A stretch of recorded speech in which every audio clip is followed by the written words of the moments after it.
秋天總係頭痛、失眠、壓力大，天氣一變，頭痛就嚟報到啦。晚上瞓喺床上都瞓唔着，感覺心情悶悶地，壓力特別大。今日呢，就同大家分享一個溫和有效嘅顱底療法，幫你透過放鬆頭顱骨嘅筋膜，輕鬆解決呢啲秋天嘅煩人嘅問題。秋天溫差大，大腦裏邊嘅筋膜網絡會變得好掹緊嘅。咁顱底治療師會用非常輕柔嘅手法放鬆你嘅額骨和腚骨，好似咧就將呢個掹緊嘅安全網輕輕鬆開，解決頭痛。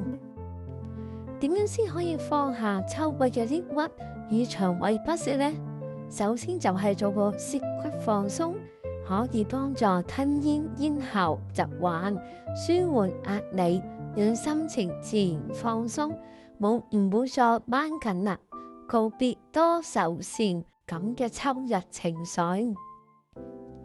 顱底調整，透過放鬆呢個部位，改善情緒壓力、胃部不適，讓心情和腸胃一起變翻輕鬆啦。點樣先可以告別秋季失眠與耳鳴嘅煩躁呢？